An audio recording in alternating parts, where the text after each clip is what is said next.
Hi, everybody. Welcome back to the Silver Lyming. I'm Anne Desjardins and the host and creator of this podcast. And the reason that I put together this podcast is really to spread hope for those of you who are new to this podcast or to the Lyme and tick-borne illness world.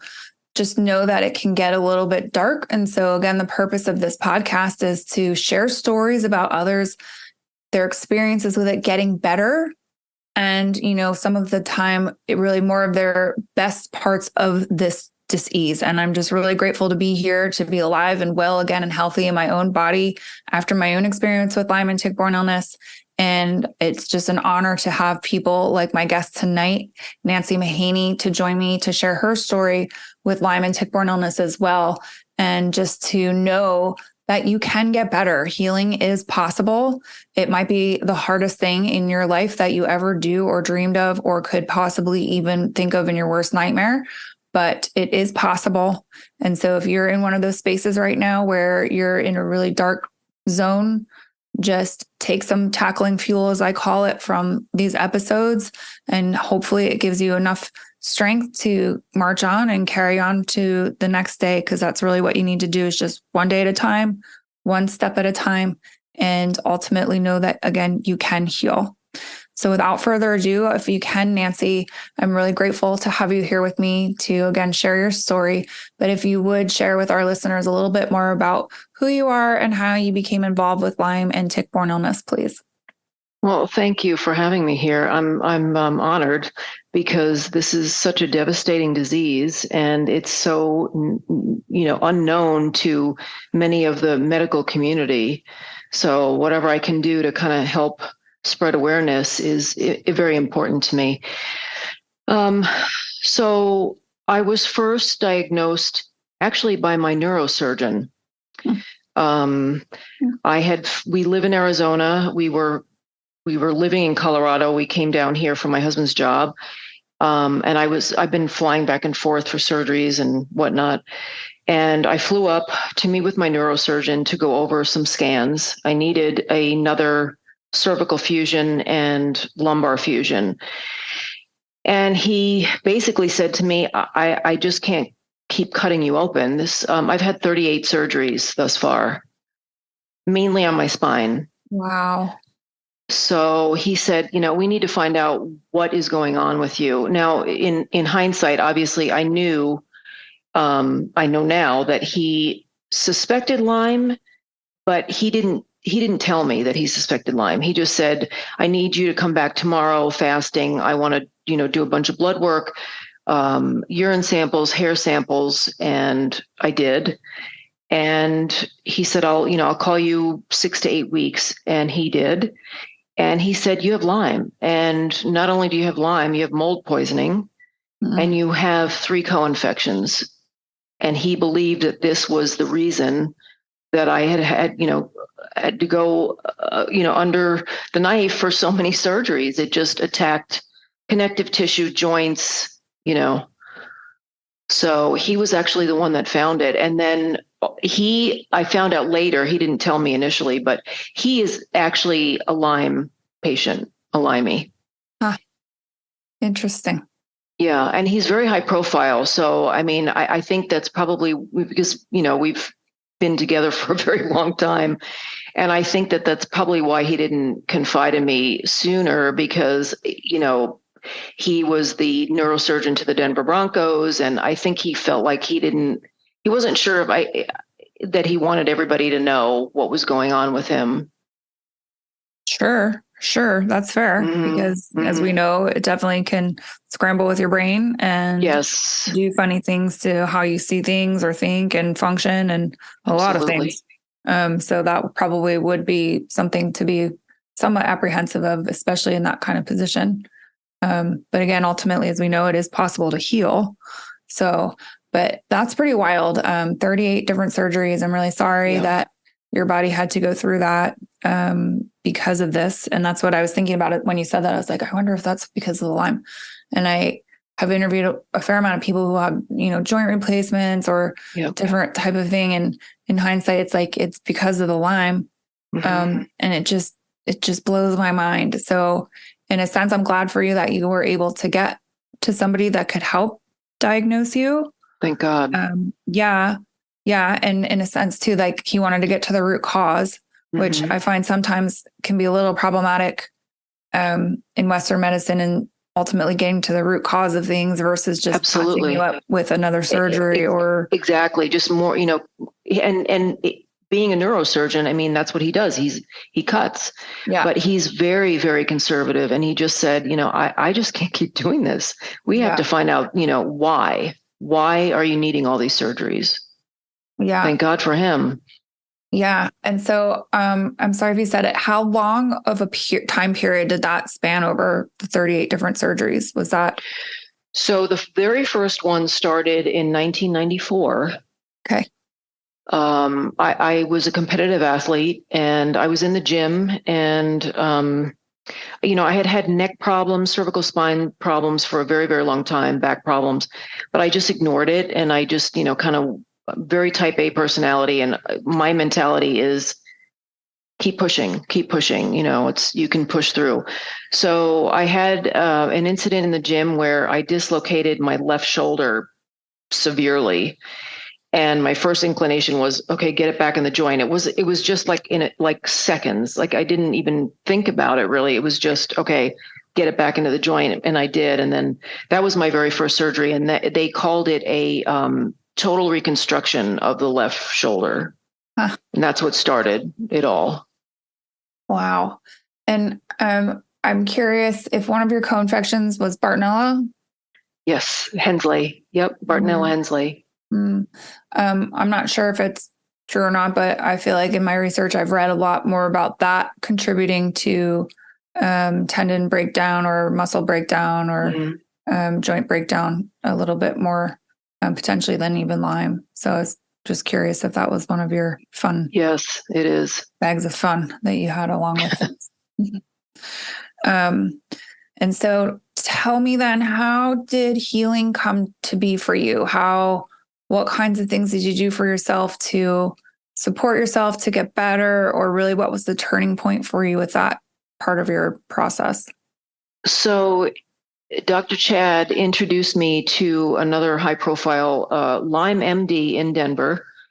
And he was on over a year, like a year and 4 month wait list. But because of, my connection with my neurosurgeon, he got me in within 4 months. Wow. So I got an email saying, we have an opening. Are you wanting to, fly up? And I, of course, absolutely. I would do anything. Yes. So my husband and I flew up, and one of my best friends in Denver met us, at the initial meeting, which lasted about almost 4 hours. Wow. I mean, and then prior to the meeting, the doctor had sent me, copious amounts of paperwork, which with my brain, it was very difficult. I really I was so overwhelmed. I had to take several weeks to fill out the paperwork because I was just, not only emotionally, but just, with my brain, it was really hard to focus and remember dates and, things like that. So we met with him, and we started to come up with a treatment plan.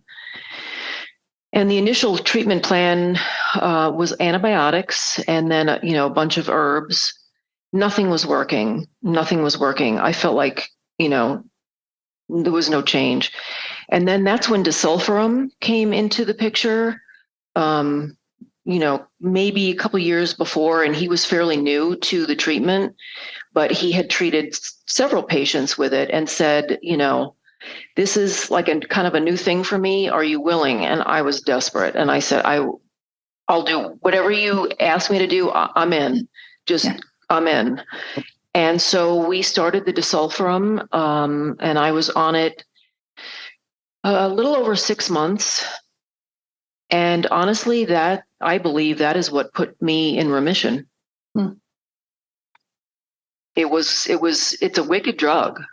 I was going to ask, did you have any side effects or complications? I had many side effects, many side effects. It's hard to differentiate whether I was herxing or, whether they were side effects of the drug. I will say that I was experiencing some severe side effects, whatever. And I was not open with him, with my doctor. I did not tell him because I wanted to push through and I wanted to, get better. So in hindsight, obviously I should have been, open and, told him, okay, this is what's happening. I did not.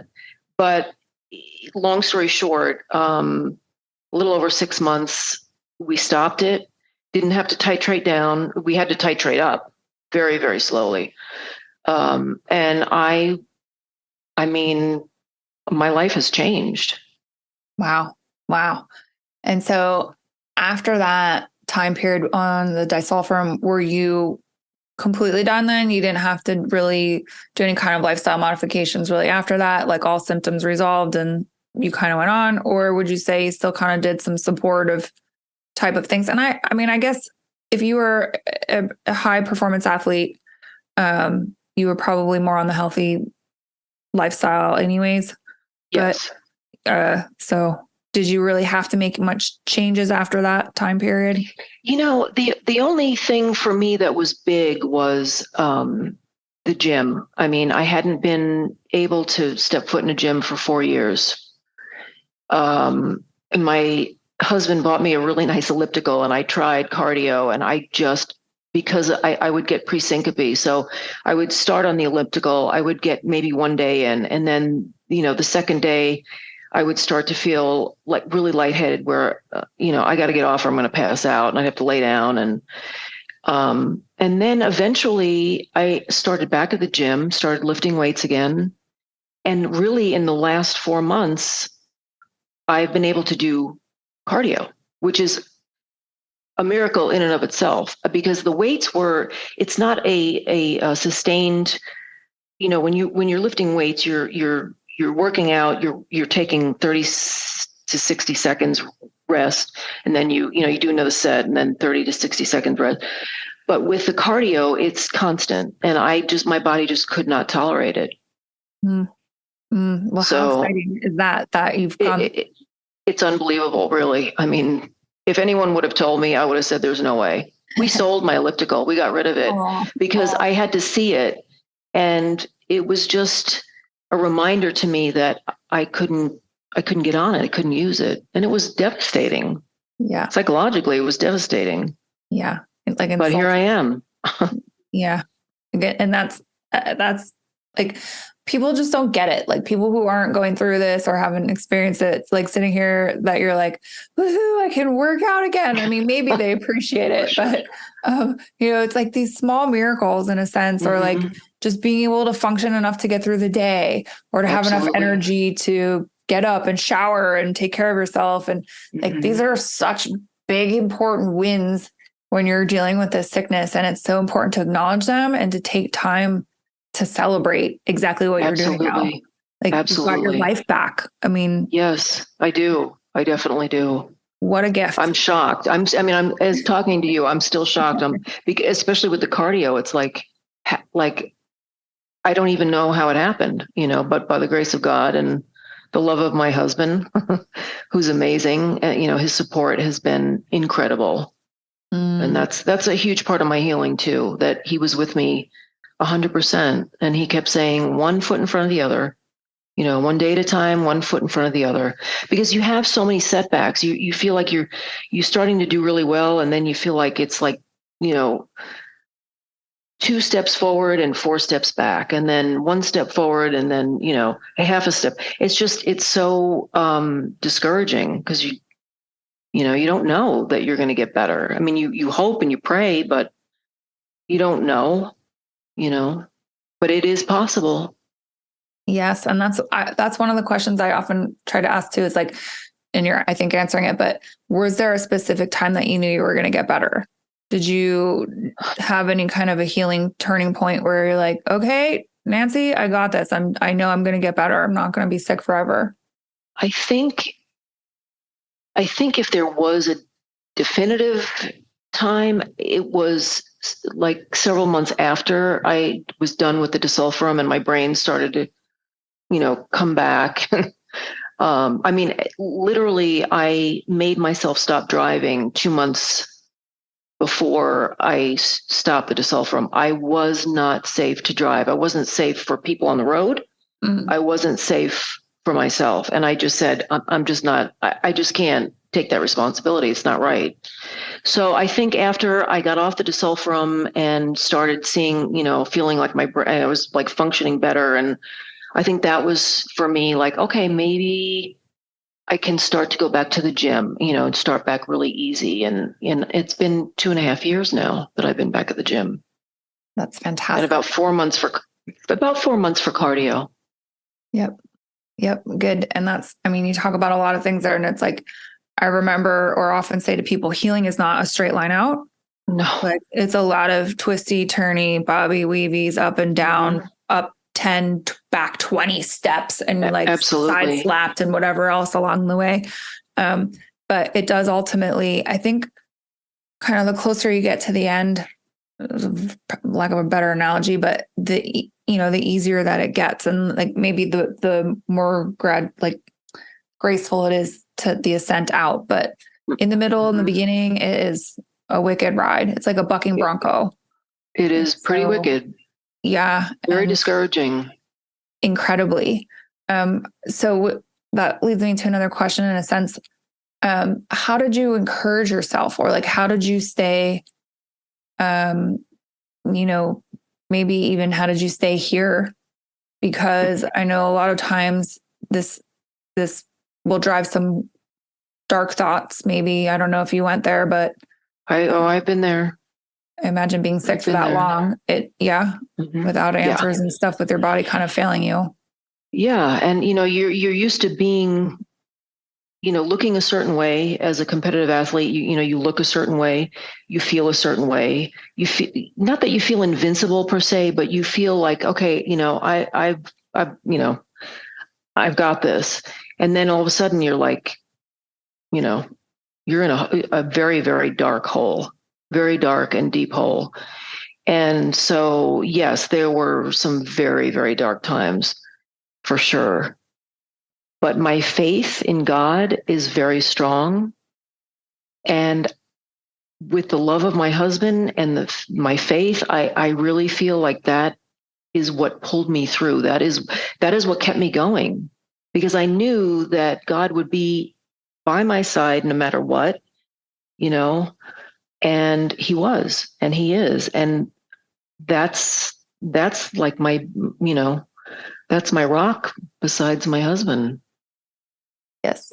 And that's a good one to have. One of the best, if not, not one of, like, the best. The best, for sure. Yes. Absolutely. And I can remember a lot of times I was really mad at God through my time. I don't know if you had a lot of yelling conversations with him, but I know that I did. And I kind of laugh now looking back, and it's like, how do you think you got through that? Like, you're yelling at the one source that kind of helped project you through that dark, horrible space. Because I certainly wasn't doing it alone. No, we never do it alone, No. So I'm glad that you had a loving husband, a supportive partner. He's amazing. I mean, really very blessed. Yeah. And I'm also thinking about the fact that since this goes back to 1994, do you really remember what it was like to feel healthy before that time? Like, it's funny because my Lyme doc, we call him Doc K. I grew up on Long Island, and we spent the summers in Southampton. And I remember specifically being bitten twice by a tick. One was on my leg, one was on my head. Okay. And so I do believe that that's when it all started. And in hindsight, I can see now, okay, I was having issues with memory, minor, but things that you wouldn't really attribute to like problem. But now I can see, okay, anxiety. I started having panic attacks in the 4th grade. Oh yeah, they were horrific. My parents took me to every kind of doctor, and they would tested me for epilepsy, and you name it, I was tested for it, and it was anxiety, and I had I think they call it disassociation, where you have like an out of body experience. So you're kind of, it's horrific. So you're kind of looking at yourself from afar, if you will. I don't know if that makes sense, but that started in the 4th grade. Oh, wow. Wow. Mm-hmm. That's kind of what I think about. They say when people have surgery or something, or like a near death experience, they're kind of like up in the surgery room looking at themselves down. Like that would be so freaky. And it is very freaky, especially when you're young. That's what I was I think at any like age, but when you're young, you don't, we didn't know what it was. Correct. So. Wow. So another one of my guests had panic attacks as a child, and he thinks that's what that was too, because there was like no explanation for it, or just all of a sudden he had a random panic attack. I think he went to get a slushie, and after that he panicked, and he just never really understood why. And looking back, I think also he's attributing it to this.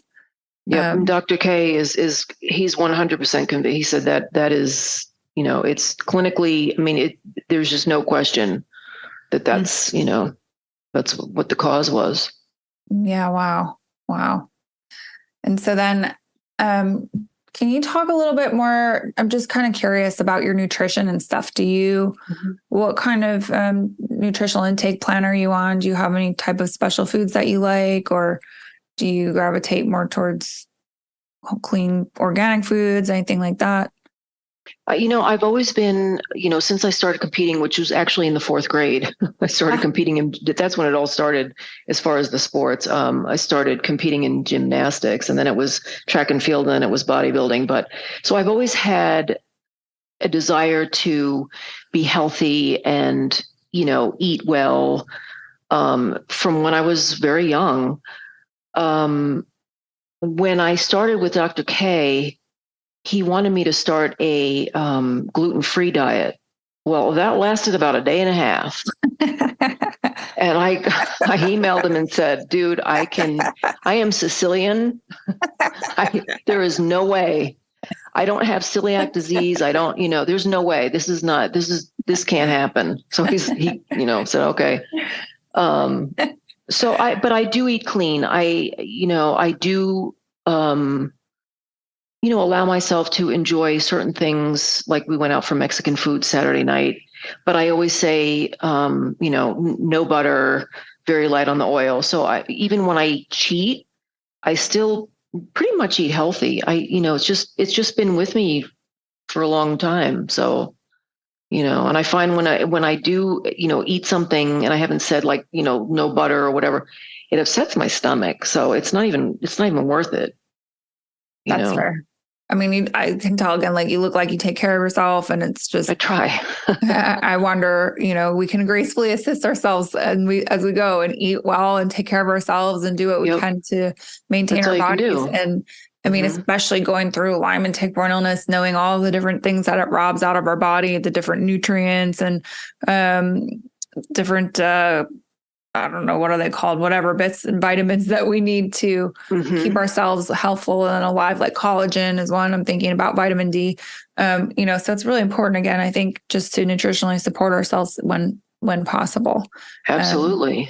But I have found personally, and I often just ask people about it, a lot of relief in my nutritional intake plan, and just kind of being more on the mindful side of it is like, how's that really going to make me feel? Is that donut or whatever really worth, how that's going to make me feel later, kind of a thing. Just to kind of help ourselves stay a little bit more in check. Cause that's the other thing I get asked a lot is like, how do you stay eating that? Or like, how do you stay on track with that kind of food? And it's like, well, I mean, I was fighting to save my life for one. So it was a lot easier for me to do it then, but ultimately, now that I'm healthy, I appreciate how I feel doing, eating more whole full foods and absolutely, and organic and whatever else I can when I can. That it's easy to stick to it. Like going back to thinking about eating McDonald's or something like that. Like I couldn't. I don't know if you're that strict like me, but like I just thought I couldn't do it. At any rate. All right. And then do you have any like words of advice or encouragement for people who are going through this journey right now? Things that people should maybe consider if they're newly diagnosed or new to the Lyme world that maybe would be helpful to them? I think honestly, if you have faith in God, I think that's huge. It is for me. And also to, really educate yourself on the disease and the co-infections and mold poisoning, which was a very big issue for me. Yeah, we didn't actually talk about that. So how were you just living in a moldy space, or what was happening that you got exposed to mold? Well, I think what happened, and there's no way of being 100% sure, but I think what happened was when I was growing up, we had a huge flood in our basement on Long Island. And I remember my mother mopping, the basement floor. And back then, we didn't know that, or at least I didn't, I don't think that my parents knew that there was such a thing as mold poisoning. They just cleaned it up and it was, then you just went on. And I think that it was, remained in the house and poisoned me. There's no way of knowing, but that's really the only, when I really think about it, that's really the only time that I can remember that I was exposed, unless I wasn't aware, Yes. Okay. So I apologize. I cut you off then in the middle of No. encouragement for people and learning about Lyme and co-infections and mold. And then you were going to continue there, but I was just kind of curious about the mold exposure. Just educate. You have to educate yourself. As best you can.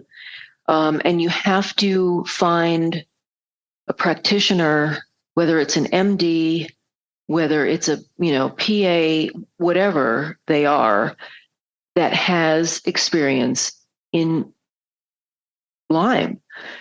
There are a lot of practitioners that will say, oh, I've treated Lyme patients, or I have background in Lyme disease, but what experience, what background?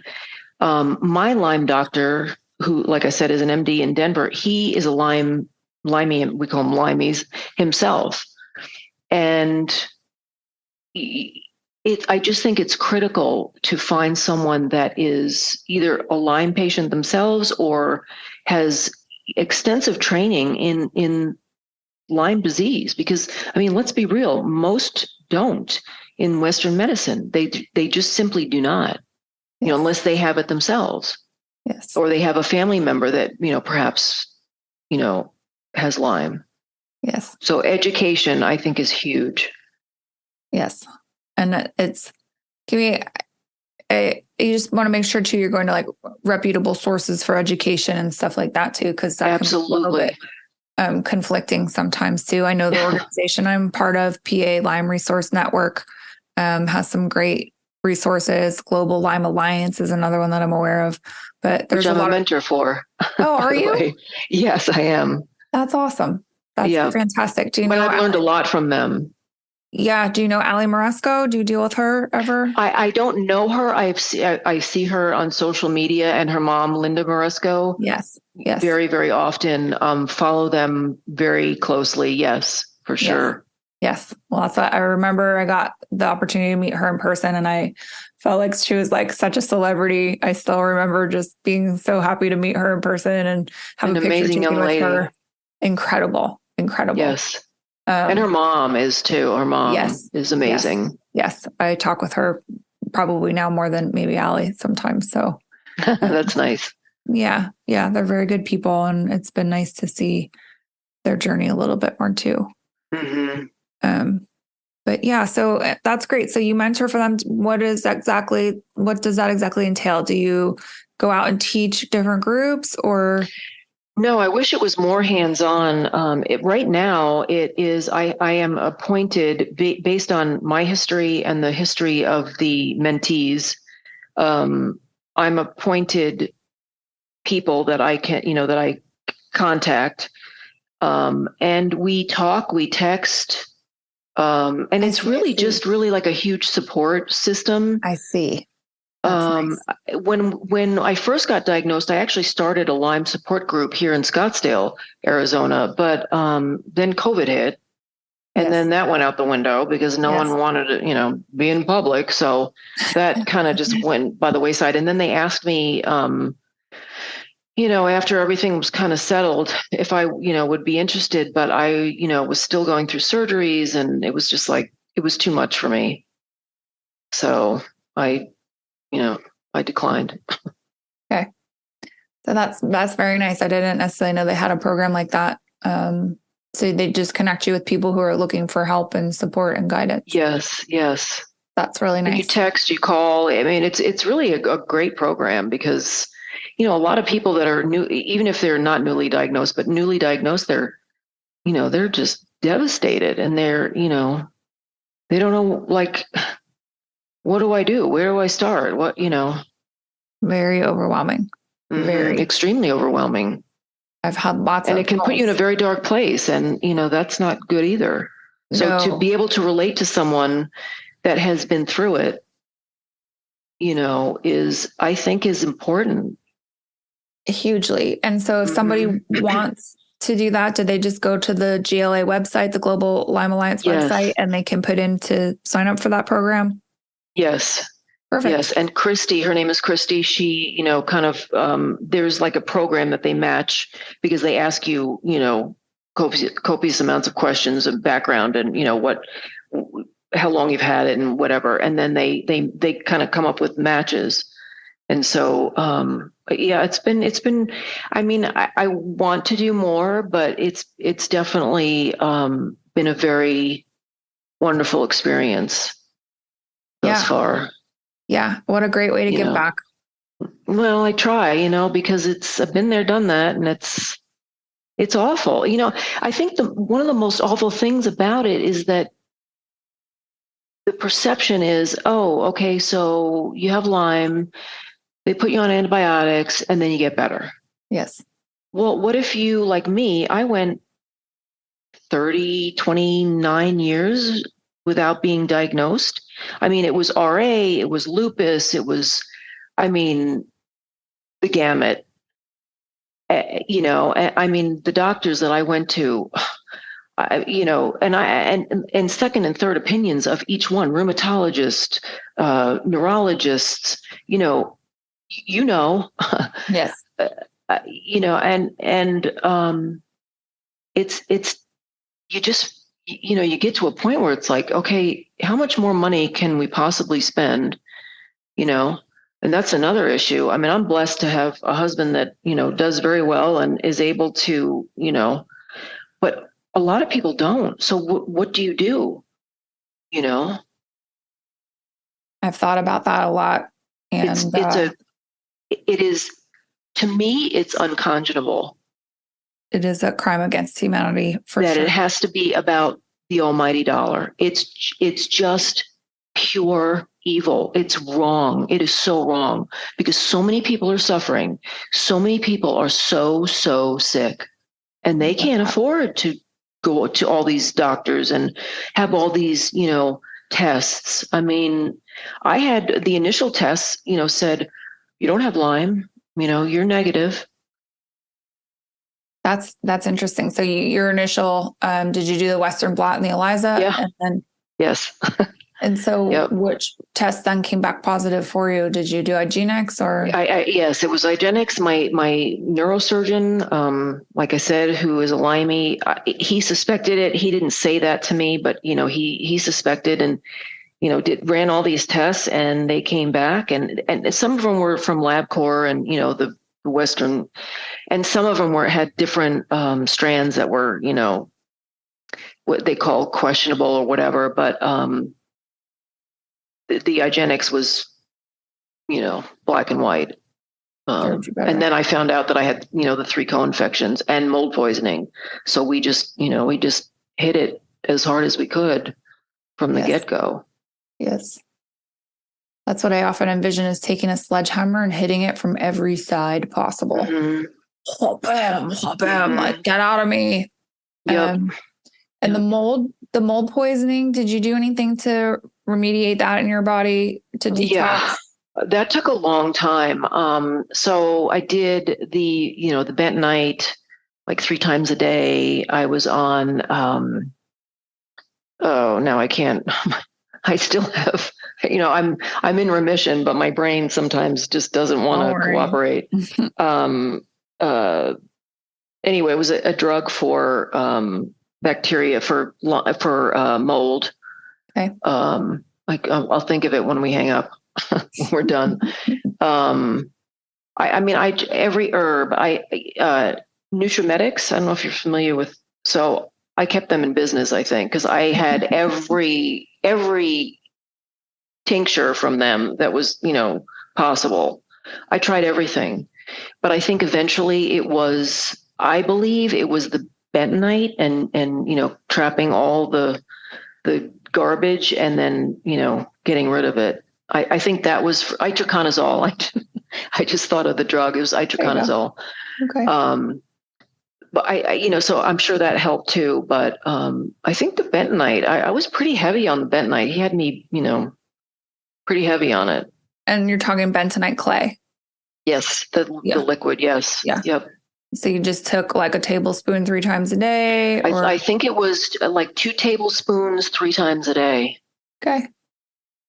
Yeah, I've used that, but not in that frequency, but I'm definitely very familiar with it. And I can remember the first time before I was really into this healing stuff and figuring things out to help my body before I was sick. I had some more Eastern-minded friends, I guess, and they were giving me this, and I was so grossed out by it. I thought it looked like snot. I didn't want anything to do with it. I was like, get away from me with your witchery. I don't want this stuff at all. Well, and I finally took it because I was having stomach problems and it helped. So I was like, all right, give me a little bit more of that snot, please. But it doesn't even have a taste. Like it was being and that's what's okay about it is that it really doesn't have a taste or so texture. You just, but no, it's I did a liquid. It was, it was actually one of the easier therapies completely, in my opinion, that I did, Yes. Because a lot of those other tinctures and stuff taste like worse than a shot of alcohol. It's like, well, and I tried glutathione on, I don't know, 4 different occasions and I could not take it. My stomach just like totally bloated and I don't know what it was. I tried 4 different brands. It didn't work for me. I don't know. Maybe had I tried IV, it might have been different. Although I did try some IV therapy and I was so sick because everything I do I'm very sensitive. My body is so sensitive to everything. And like even with all the surgeries, I don't do pain medication. Once I leave the hospital, that's it. Really 16 to 24 hours after surgery, I make them cut me off. That's it. To pop a pain pill to me just makes you feel like garbage. And really it doesn't help that much. Yeah. Then it makes you like nauseous and it's just, they're awful. They're just awful. So I just like in the hospital, just, that's it. I'm done. I got to get used to this. And then you get used to it. You take some Advil or Tylenol or whatever, but I don't even really do that because I don't like taking medication. I guess maybe because I did so much of it for Lyme, especially with the disulfiram. That was a road trip in and of itself. Yeah. And I often wonder if Lyme itself just makes you more sensitive, right? Like, I would agree with that. I would agree with that for sure. Yeah. And it's just in and of itself, the being becomes much more sensitive, but then putting those things in there to any great degree really can mess with you a lot more. I read once about how alcohol is metabolized once you have Lyme, and it enhances the effects of alcohol tremendously. Like it makes it a lot more likely that you get a hangover or a lot harder to kind of recover from it. I don't know if you drink. I don't drink anymore, partially just because it was such an unpleasant experience after a while for me. I do enjoy wine. I don't drink a lot, but I do enjoy it. And I guess maybe I don't drink enough to know, like, I don't like get a hangover. Yeah. Which, I mean, I am a lightweight. My husband calls me a cheap date, but I don't find that it really affects me. Maybe if I drank more, I would, but maybe. I mean, a glass or two is not, and I don't really care for hard alcohol. I used to like martinis. I can't do them anymore. Mm-hmm. Can't do them. I tried, but I can't do them. It just doesn't go Can't down. do them. Yeah, they used to be enjoyable, but they're just not anymore. Yeah, I kind of thought about like maybe trying again, but not that important to me. Yeah, no, you're probably better off without it. Yeah. But I do miss like a glass of wine or something, or just relax, sitting and relaxing. Well, that's what I, use it. I mean, it's just like a night after a long day. It's relaxing, and Yes. So yeah, I wouldn't get hungover because I don't drink enough to get hungover, but it is a nice kind of like end of the day kind of thing for sure for me. Yeah. Well, I mean, I had one glass of wine with dinner, water, the whole 9 yards, and I was hungover for like 2 or 3 days. And so what's the point? That's it at the end. But I remember before that, it was good times and I had fun. But towards that's again why I stopped, because I was like, oh my God, this is so not worth it to me. But I don't know. It's been 3.5 years. I'm kind of curious, but we'll see if I go there. But I know a lot of other drink people. Lots of water if you're gonna have a glass of wine. I can't have a glass of wine and not have water. I mean, I'm a little OCD. So water to me is like I have to have enough water. And when I'm having a glass of wine, I definitely need to have my water right. I can't just sip a glass of wine. I have to have water, and I also have to have food. I can't just drink wine without having something. Yes. It's just can't do it. It's not enjoyable. Yes. So what's the point, Correct. So a good, nice glass of wine on a hot summer night. That was a nice treat. We're hoping the hot summer nights are coming to an end here. Yes, all about those hot summer nights out there. Triple digits. And then, Nancy, as a final question for you, what would you say is the best thing that's happened to you as a result of getting infected with Lyme and tick-borne illness? I would definitely say that it's my faith is even stronger than it was before. And I feel like my faith was very strong before, but it's definitely stronger now, because I know that, no matter what I was facing, God was right by my side and still is. And although I would also say that I was a very empathetic person, it has definitely made me more empathetic and not so judgmental as to, see someone or hear someone and say, oh, kind of form my little opinion. Not that I was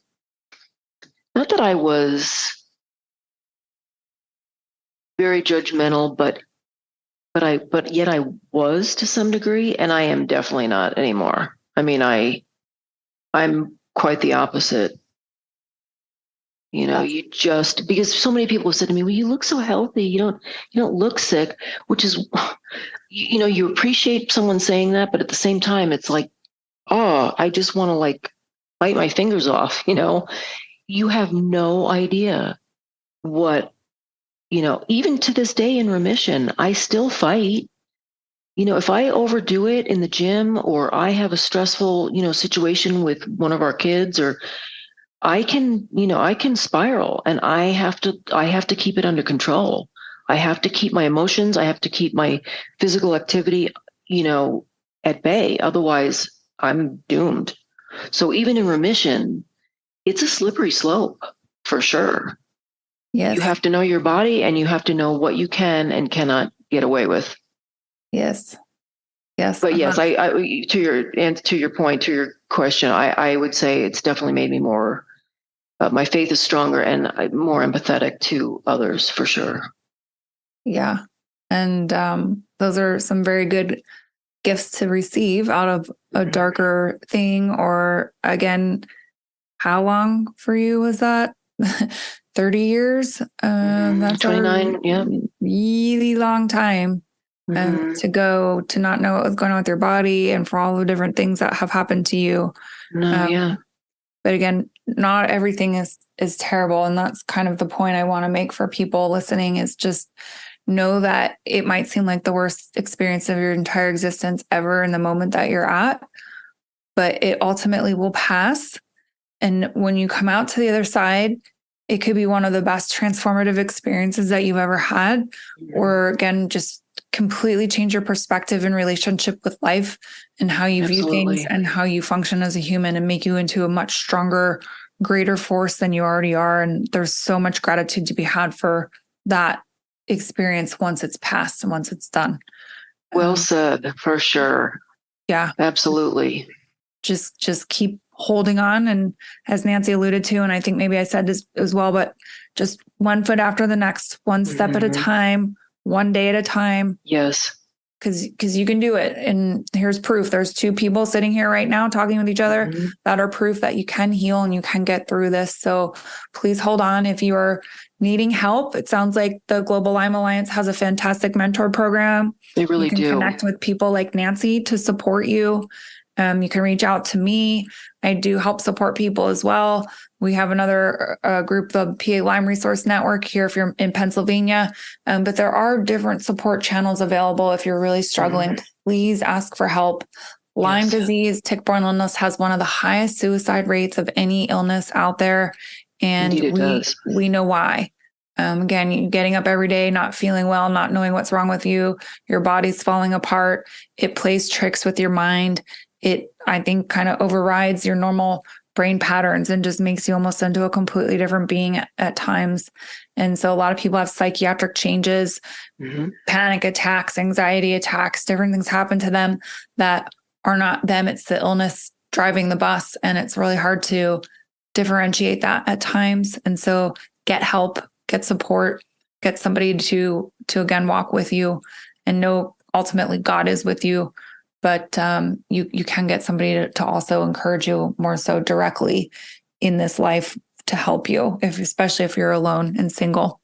Yes. And believe your symptoms. I think a lot of it is that, they look at you and they think, well, she's just, this or that, or he's just this or that. No, this is real. This is tragically, this is real. And I think that's a huge part of it too, is that people don't feel like they're believed. I didn't for a long time, and was diagnosed, like I said, with, RA, it was lupus. It was like, how many doctors can you go to and get second opinions and third opinions? And I mean, so there are many of us out here who want so deeply to help, truly, because we've been there. We know how awful it really is. And that's right. It's hard to forget. And like, you can get years past it and still it's like, well, I don't see why I would ever stop, because I just feel so passionate about trying to help others avoid it once they've gotten infected. Again, 400 to 500,000 people a year in the United States alone are infected, which is just mind blowing. It is mind blowing. And to think about, in a sense, to me, I feel like it's kind of a catalyst. It's a gateway for other things to start to go wrong in the body, because for sure, again, it renders the immune system non-functioning, a lot of times completely non-functioning. And again, you're proof of that. I think sometimes more like cancers and stuff, but your poor body was falling apart on you physically. And those are some of the other issues that can come out of it. So, and I was diagnosed with Addison's disease, and we really do, my doctors do believe that the adrenal failure is a result of Lyme attacking my adrenal glands. I mean, we couldn't figure out what the heck was going on, but now I dose 3 times a day on hydrocortisone. And I'm doing remarkably well. I have chronic Epstein-Barr, so I take spironolactone every day. I have pernicious anemia, so I give myself 2 injections a week. But there is hope. There are ways to, stress reduction and whatever. But there are ways to get better. I mean, and there are so many of us out here that want so badly to give back and to help, because we've been there. We know how awful it is. Yes. And you're touching on something too that's making me think, just to say, like, there are so many ways to help your body heal. And that's the other reason I think it's valid to reach out to someone like you again, to understand maybe a little bit more about the specific ways that you healed, but know that there is no one right way to heal. And it's best, again, just to talk to people, hear their experiences. It's another reason, in a sense, I do the podcast, so people can hear different versions of healing and what it looks like. And maybe it'll help them to know something else is out there that could possibly exist to help them. But, your body, it the best. You've got to listen to your own body and just figure out what works for you. But yes, definitely believing in yourself, staying committed to yourself, despite doctors maybe telling you over and over that there's nothing wrong with you or misdiagnosing you, or it's hard sometimes to stay root solid in self and that committed, but you have to endure. You have to put up those blinders. You have to put up whatever shielding from people's opinions and just plow forward and know you will find your way. And be your own advocate. You have to be your own advocate and fight. You cannot stop fighting. Ever. Because just in like that, you could find a new treatment. You could find the next thing, and you regain your life, and you're back at the gym working out again and doing, cardio and regaining exactly the functions that were potentially taken away from you in this sickness. So absolutely. Yeah.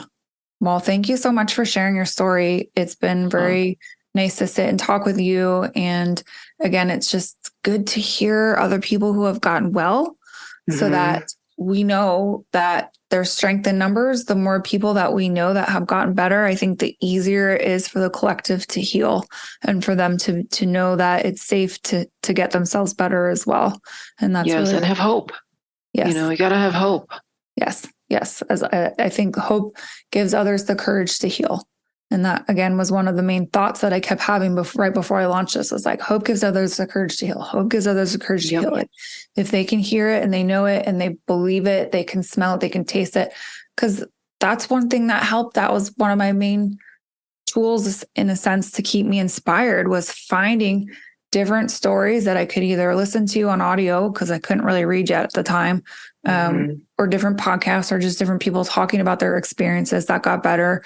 Dr. Bill Rawls, I don't know if you see him or follow any of his stuff, but Unlocking Lyme was, I think, potentially the first audiobook I ever listened to, and he got better, and it was hope. And like, I just kept holding on to that. And I was like, oh, okay, this guy did this. You do this, like, just follow this along. And, and it changes over time, the plan to support self, but also your symptoms change and your body changes. And so support should change. That's completely normal, but you've got to have a starting point. And so actually, I do think that's probably a pretty reasonable one. If people are interested, Unlocking Lyme by Bill Rawls, I think, is a great book that gives a pretty good explanation about some of the different co-infections, some of the different herbs and things that you can begin on to start to wrestle with the demon, if you will. Yeah. But, well, again, thank you very much for your time. Well, thank you for what you do, because I think it's, it's important to give people hope. Thanks. Sometimes I'm like, I don't know. And then I'm like, nope, you must. This is so important. This is such a valid thing to share with people. It is very valid, and very, very important. Very important. Yes, I appreciate those encouraging words. If people want to get in touch with you, are you open to that? May they reach out to you? What would be the best way for someone to make contact with you? So they can email me at, and my neurosurgeon actually was the one who gave me this name, Enigma, before we knew I had Lyme, because we couldn't figure out why I was needing so many surgeries. So it's Enigma, and then my initials NPM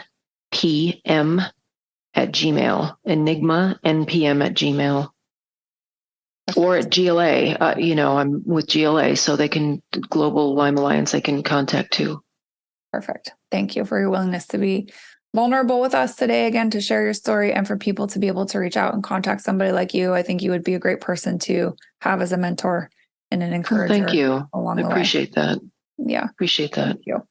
All right. Have a really great night. Thank you. Thank you. You too. Thanks again. Thank you. Bye-bye. Bye.